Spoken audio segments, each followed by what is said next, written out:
Hello, and welcome to the Muse's Lab, your destination for all things spiritual, sensual, and pleasurable.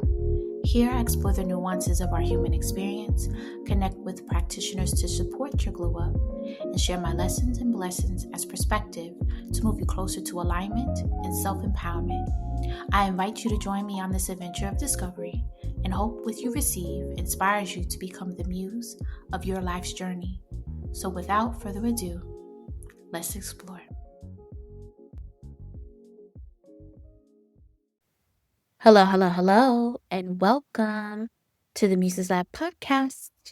It's your girl, Siobhan L. And I want to give a content trigger warning up front.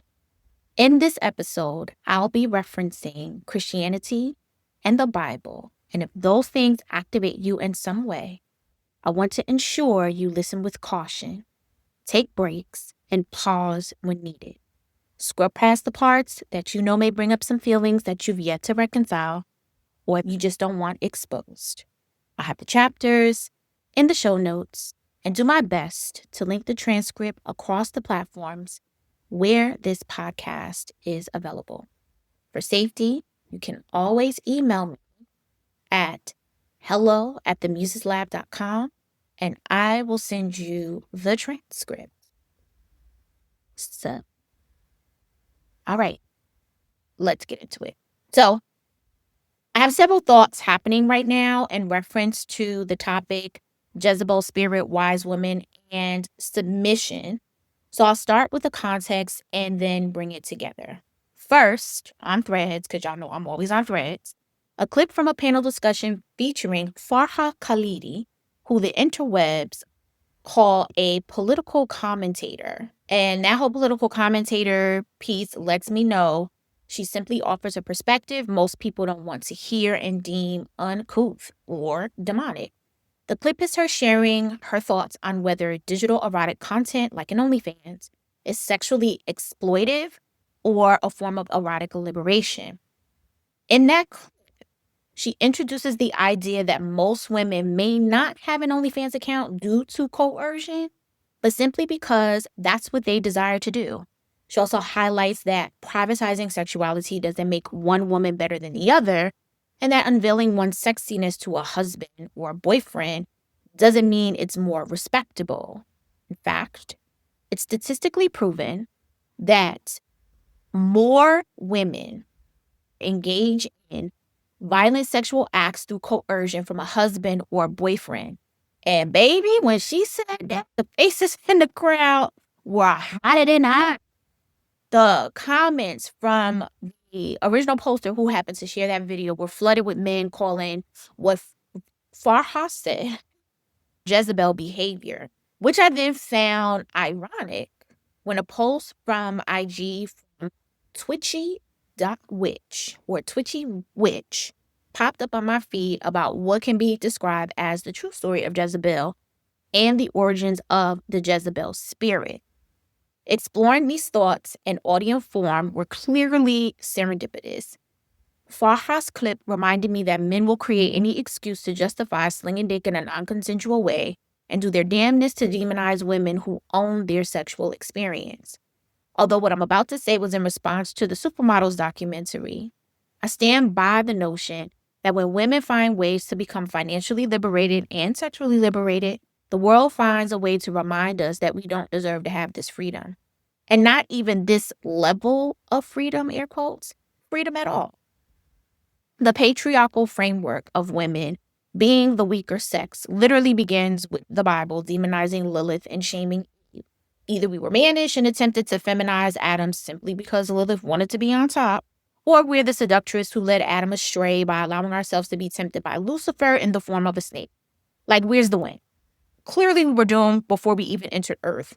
And religion became this justification for forms of oppression, colonization, and what I found even more interesting in Elianne, hope I'm pronouncing their name correctly.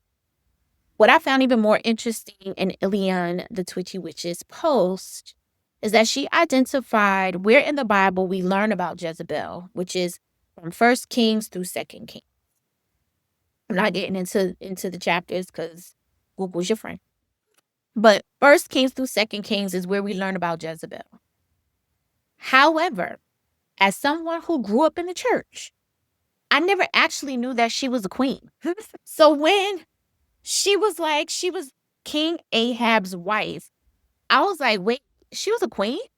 Because when you listen to pastors talk about pastors, ministers, people who are very well immersed into the Bible and tell this narrative about fornication and all these other things that are centering sexual immorality. When you hear them talk about Jezebel, you would have thought, at least I thought, she was the madam of a brothel. That's the way people reference Jezebel, like having the Jezebel spirit. If someone is coming to like cut your throat, or the hoe that's about to sling pussy and steal your man. Like that is literally how people reference Jezebel. It's not in the form of her being a queen. So I was actually taken aback by that, especially from someone who was very deep into the Black church, who went to Sunday school. I was very taken aback by that information. When you Google Jezebel, every potential source that appears paints her as the wicked queen of Israel, like Elphaba's the Wicked Witch of the West. And if anyone has read the books or even seen the play Wicked, clearly you know Elphaba was not wicked, not original. Society and her environment prompted that wicked attitude, which became a mask in order to shield herself. So that makes me wonder if this wicked queen of Israel stigma that is labeled upon Jezebel and the whole stigma that was labeled upon Jezebel was her simply living in her sovereignty and using her wit and her savvy to navigate a very male-dominated space. And in order to ensure her husband, who seemed to be not well equipped and to be the king, to ensure her husband ruled properly to secure, because now I'm thinking about old English shows that I watch and the queens of the kings who are in the background, literally the queen on the chessboard playing chess while their husbands are playing checkers, and they're providing wisdom and business acumen and information to ensure that their husbands make the right decision in favor of the kingdom. I wonder if that is what Jezebel was doing. And the men who called themselves to be advisors to the king saw how she was navigating and kind of guiding and leading her husband, and then gave her this label. I feel like that is the story that may have actually happened. I mean, of course, we'll never know because white men in particular, not all white men, but white men in particular wrote the Bible, which is very centered around the patriarchal framework. And that's how we have all these women who were sovereign of themselves, who were wise women, who are labeled as the sexually immoral people, right? Cool. So again, that quick Google search tells us that Jezebel is the wicked queen of Israel who brought idol worship to the nation, knowing that the gods she brought to Israel were goddesses. That's another caveat for me. She's labeled as persecuting Hebrew prophets and orchestrating murder in pursuit of power. So what I found interesting immediately is that the same shit men have done this throughout history, but no one describes Leopold or Henry Tudor as wicked king, right? Whatever, cool. What Elianne continues to share in their post is that there is no documentation in the Bible that she committed adultery or any type of fornication or again, any type of sexual immorality. However, she is very much labeled as a hoe. But again, I find this interesting. That record of being the mastermind behind her husband's rule, coercing him, air quotes, huge air quotes, coercing him into believing in her false gods and pushing him to make decisions in the name of the kingdom. Once again, that tells me white men had a particular issue with a woman being intellectual, cultured, and savvy, strategic as well, and saw her as a threat and set to demonize her as a succubus who sirened her husband to do things not of his own volition. Now, I'm aware that some women have the gift of glamour. I partake in glamour magic myself. But for some reason, I doubt this man allowed his wife, the queen, to make decisions that weren't mutually agreed upon. And I know it's so much easier to paint the picture that the woman is the problem as opposed to admitting the man had the same views and agreed with his wife. I learned over time it's important for the Bible to amplify male leadership because it is the men who were the religious leaders of the time, the hierophants of the faith. And in order to maintain order, they could not show men as weak. So, of course, blame the women. Shape that narrative as women and femininity as the weaker sex and expression. But incorporate stories like a Ruth, a Rebecca, a Mary, a Sarai, Bathsheba, Zipporah, and a few others that are examples of submission to the God of Israel and their husbands. Nothing ironic here, right? Cool. So the more I learn about the origins of these biblical metaphors and how men in leadership have used these descriptors to guide and shape the power of dynamics in this world, I am amazed at how such propaganda has a hold on the world, so much that when we come with facts, it's like starting a war with the mind. And I get it. Deconditioning values and beliefs that have become the cornerstone of who you are is absolutely jarring. We're not taught or encouraged to start from scratch. So, as someone who's been taught to privatize their sexuality and that only their husband or partner should be privy to such expressions, and then to see other women live freely and outwardly in that space, is symbolic to spitting on something you hold dear while also pissing you off for following the rules and not getting the results you promised, right? We already know too many women are sharing on the interwebs the pain of being the good girl who followed the rules, did everything their parents and society told them to do, and still receive the short end of the stick. It's a couple of TikToks that you can just search good girl gone wrong or something with a good girl. I mean, you might come up with some BSM or praise king because my gosh, the right man saying good girl is whoop. However, there are plenty of videos on TikTok and Instagram as well, even some blog posts that you can find that you can Google where women, particularly Black women, I want to highlight that, particularly Black women, are sharing their disdain for being the good girl, for being the pick-me, for following the rules and seeing the hoes win. I can't even imagine how that must feel to do what you were told and to find out doing what you were told was never going to get you the results that you were looking for. I can't even imagine, right? The same week that Farha's clip showed up, another Threads patron shared her disappointment for being celibate for 7 years and denying herself pleasure. And I did a quote post to that applauding her and the girlies, because there's a lot of them that's starting to pop up, for waking up into their power and realizing that abstaining from sex isn't always the flex they think it is. I talked about how sex could be a vice, right? But sex is energy. I say this often. Sex is energy. Sex is a portal. Sex is creation. And when we give our power to the act and to the state of being of sex, we relinquish our own power as the one who can control this energy. It's the same way I equate it to being a psychic medium and using tarot cards or other tools of divination. The power is not in the tool. It's me. I'm the power. I'm the psychic. I'm the medium. I'm the diviner.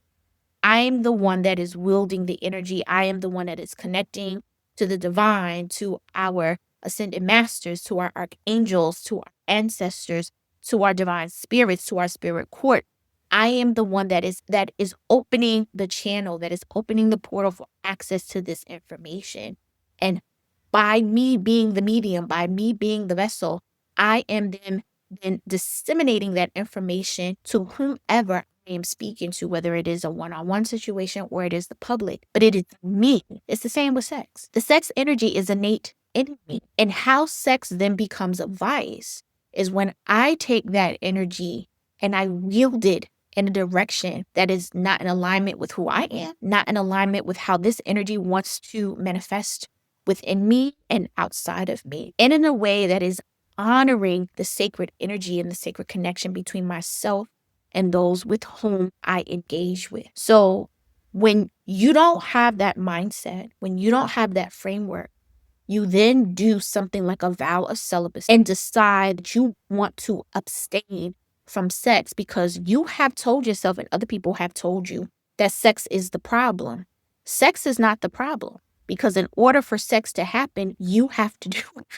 In order for sex to be the problem, you have to do it. It reminds me of a blog post I did some years ago. Oh God, was that a decade ago? Ooh, might have been. But a post that I did some years ago that says, the devil is not the problem, it's you. And with that post, I explored the concept of the devil. This isn't necessarily about Lucifer Morningstar. I am questioning whether the concept of the devil is something that allows us to be unaccountable, to absolve ourselves from being the owner of actions that we engage in and taking responsibility for the things that we do in this world. Is the devil the lie that keeps you unaccountable? My answer to that question is yes. I do believe the devil is the lie that keeps you unaccountable. Because if I say the devil made me do it, if I say the devil is the culprit, now I don't have to admit that it's me. I don't have to admit that I'm the problem, that I made these decisions on my own, and that I am in charge of the thoughts that allowed me to make these particular moves. I don't have to be accountable for myself if I can blame everything on the devil being this tool of coercion or tapping into the weaker parts of my mind, body, and spirit. It absolves me from accountability when I say the devil made me do it. That's how I feel the concept of celibacy fits in here. If I choose to be celibate and say that engaging in sex is causing me to make not so smart decisions, and that sex with other people is causing me to give up or relinquish my power, then I don't have to admit that it is my decision to engage in sex with the person who has given me red flags that I've ignored. I don't have to admit it was me. I can just say sex is the reason why I can't make proper decisions. As long as I say that sex is the problem, I don't have to be accountable for myself, right? So in that post, I broke down how, again, sex could be a vice, but it's really just a power that you will. Your orgasm is your power. All of these things are inherently a part of you. And as a woman, femme, or however you identify in your space of femininity, these are the things that give you or that amplify your feminine expression. So, of course, if I am trying to uphold the patriarchal framework and I demonize you for having sexual sovereignty or being sexually liberated, then I shame you into modesty, as opposed to letting modesty be your choice or letting celibacy be your choice because that's what you want to do. Not because sex is the problem, but because you at this time feel like engaging in celibacy is best for your own personal well-being, right? And maybe the celibacy looks like you not having partnered sex. I'm a proponent that even if you want to abstain from having partnered sex, that it is in your best interest as someone with female anatomy to engage in some form of solo pleasure because your coochie gonna fall on you. Depending on where you're at in age, your coochie gonna fall out. Your clit is going to shrivel up. It will. Google it. It will. Your clit will start to retract inward. Your labia will start to stick to the inner parts of your vaginal wall, and you will experience atrophy. And that's not to pump fear in you.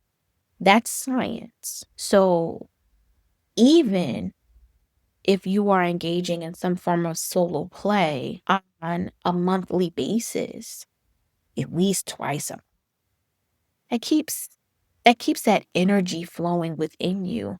And it's good for your coach. But anywho, so again, sex is our power. It's an energy that we wield. We are in control of that. And when we give that authority away to some concept in the name of religious wellness, we tell the divine, our spirit team, and the universe that we are incapable of managing and wielding our own power. And you know what? I get it. I get it. I intentionally engaged in celibacy. That was like 20 years ago. For 2 years, essentially. Intentionally do that ever again. This 5-year stint that I'm in by no means was intentional. It is a byproduct of a lack of quality pink. Talk about that in the last 2 episodes if you want to get into my thoughts on that. However, this misnomer of having a Jezebel spirit is really, the more I'm learning about it, the more it's starting to piss me off, because I think about it like this. When someone labels us with having, and when I say us, I'm talking about women. When someone labels us as having a Jezebel spirit, it tells me that any woman and femme who chooses to lean into their sovereignty will constantly be a threat to the patriarchal framework. That then brought me to wise woman, right? The rebranded version of a witch. So a witch was always a wise woman, and the patriarchal framework labeled wise women as witches. The witch and the virgin experienced a similar rebrand. Virgin was a woman who was sovereign to themselves, and what we now call a witch was a wise woman who was like a root worker, a medicine woman who had intuitive knowledge, so on and so forth. But the witch and the virgin experienced that similar rebrand centuries apart, because anything indicating sovereignty from not only the male gaze, but male leadership had to be contained. Plenty of women were wise virgins, unwed baddies with their own money and understanding of their power and control of their sacral energy, living lives full of confidence, sensuality, ritual, and ceremony. I can literally see women and femmes on the continent. And when I say the continent, I'm talking about Africa, right? Women and femmes on the continent smelling like henna Fatima, skin glowing and deeply hued, bodies full of life, attracting and magnetizing all they desire with no one to impart their one-sided rules or views onto them. But that one asshole who couldn't get his way, who happened to have influence, commenced a spear campaign against the one woman who told him no, because no one tells that asshat no. And I'm quite sure he conjured lies about this wise virgin, made her out to be a Jezebel, because how dare she have control over her body and experience, and not allow this asshole a piece of the action. And he marked her, branded her with that metaphorical scarlet letter A on her aura. And of course, that placed any woman who fit the description in the same category as the example they made. And I'm sure that shit spread like wildfire because humans have always been voyagers. And the sovereign woman, the sovereignty women once had, gone in a matter of minutes. All because some weak ass man couldn't control a divine baddie. That's now what's coming up for me when I see Jezebel's name thrown around in vain.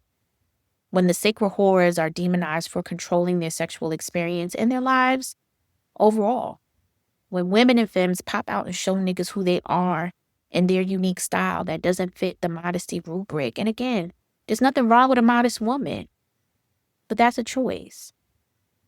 The same as a woman who chooses to be a little scantily clad, reveal a little skin, slip on something sheer or mesh, submitting to the idea that women must avert their gaze and leave something special for the man who does enough to have access to their body will never sit well with me.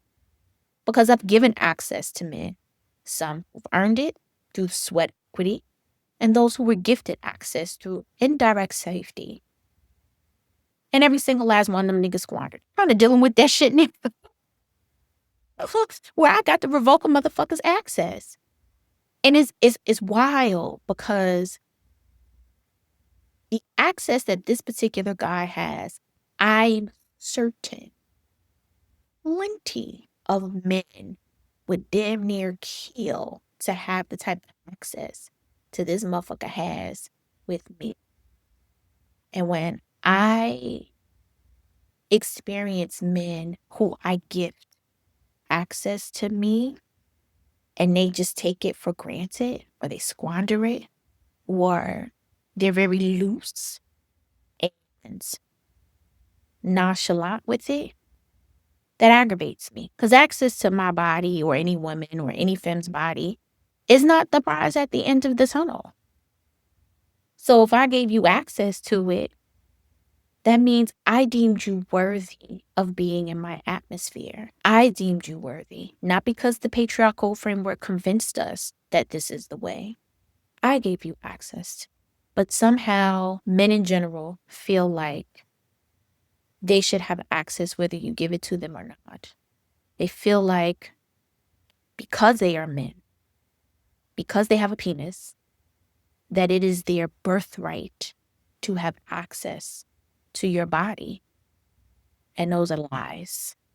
The biggest lie all of us women and femmes have been sold. Some years back, I wrote about divesting from sexual liberation and leaning into sexual sovereignty. And I stand by what I said. For me, liberation in some ways still feels like someone can come in and redefine what that looks like for me. However, being sovereign, at least how I see it, indicates ownership.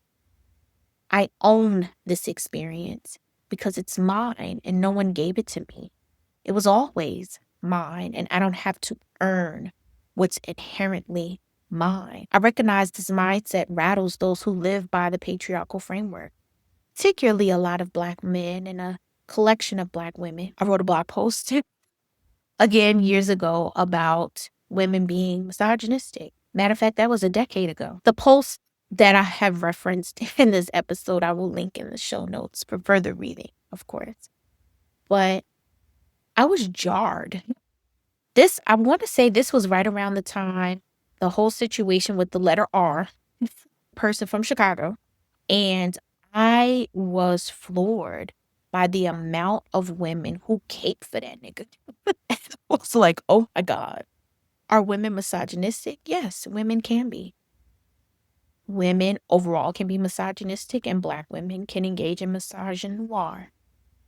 It's unfortunate, but yeah. So here's how I intend to navigate this new found thought or this new wave of information that I now definitely gonna start shutting down people who use Jezebel's name in vain and redirect with the fact that they are intimidated by my sovereignty and that they should go handle that with the God they serve and or a therapist, because that's not my problem. Now that I recognize that the reason why the Jezebel spirit or the Jezebel behavior is directly connected to a woman being sovereign of herself, to a woman leaning into her intellect, to a woman who knew how to read, who knew how to write, because we know history tells us women reading and writing in many countries, even here in the United States, was practically fucking illegal. Never not going to throw in that women being able to have their own bank account.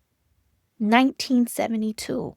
That's the year of the fucking zennial. Women have being allowed to have key word, operative word here. Allowed. Women being allowed to have their own bank account occurred in the zennial generation. Zennial, right? So it's only been, 54 years since women have been, for 54 years, women have been allowed to have their own bank account where they didn't need their husband, their brother, their uncle, or father to sign off on it. For 54 fucking years. Like, I need shit like that to sink. So when people start labeling women who are operating comfortably in their sexual sovereignty, when they start labeling that a Jezebel spirit or Jezebel behavior, that's where my mind is going to go. My mind is going to go to the fact that these people, men and women, who are labeling someone's behavior or expression of themselves as Jezebel, lets me know that you are uncomfortable with whomever that is being sovereign of themselves.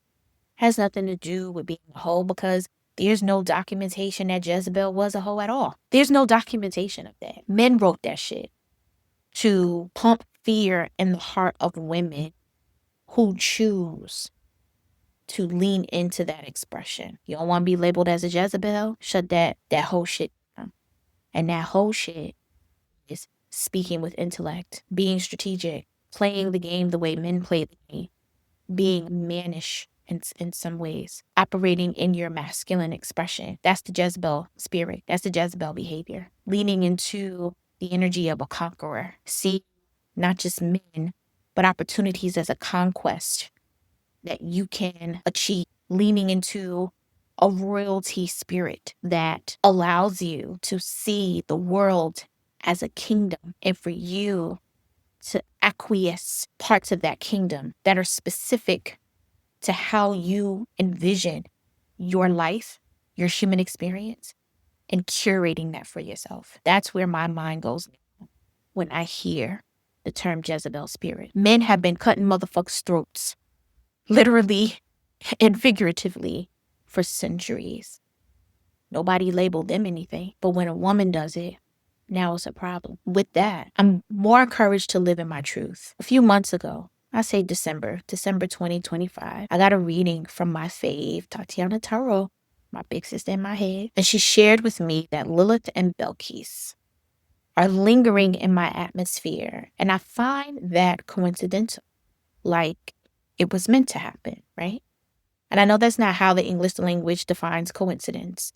But I had a reframe some years ago by the goddess Ebony Tutora. During my interview with her on her podcast, Soul Chat, she broke down what coincidence should mean as opposed to how we use it. I'm going to link that in the show notes too for reference. So those two goddesses of sexual sovereignty are lighting up my frequency for a reason. Me seeing these intersecting posts on social media about Jezebel and privatizing sexuality and sexual sovereignty, celibacy, being a wise woman and leaning back into that energy, all of those things were for a reason. It's a reminder that it's definitely time for me to circle back to the framework of sovereignty and feminine expression that I created, because the patriarchal framework is crashing and burning in real time. And for those of us who continue to cling on to that, what's soon to be non-existent, that fight with acceptance will be harsh. And while the feminine framework will rise to the top and be there to nurture folks back to health, the more the patriarchal framework believers fight with the inevitable, the harder it will be to embrace the soft and gentle era that's ahead. Operating in resistance to that is really futile. The resistance is futile. But we'll all appreciate it more when we do less predicting what this could or should look like and lean into the flow of how this frequency is repositioning itself. Maybe when I'm allowed, I'll share more on how to navigate this, but For now, the focus is on reclaiming sovereignty. So when someone attempts to shame you by claiming you have a Jezebel spirit, you might want to thank them for recognizing that you are sovereign of yourself and someone who is strategic, savvy, cultured, fierce, ruthless, and serious about positioning yourself to always be on top. I mean, that's the question Tyra asked us for years, right? Do you want to be on top? Do you have what it takes to be on top? Maybe we all need a bit of that Jezebel spirit in order to do so. Thank you for tapping into the latest Muses Lab adventure. Until we meet again. Thank you for tapping into this week's adventure. As always, don't forget to share the wealth with your community. Be sure to subscribe on your favorite podcasting platform. And to deep dive into the Muses Lab, join my Substack community at siobhanl.substack.com. For more information, hop into the show notes for references and ways to connect. Meet you on our next adventure.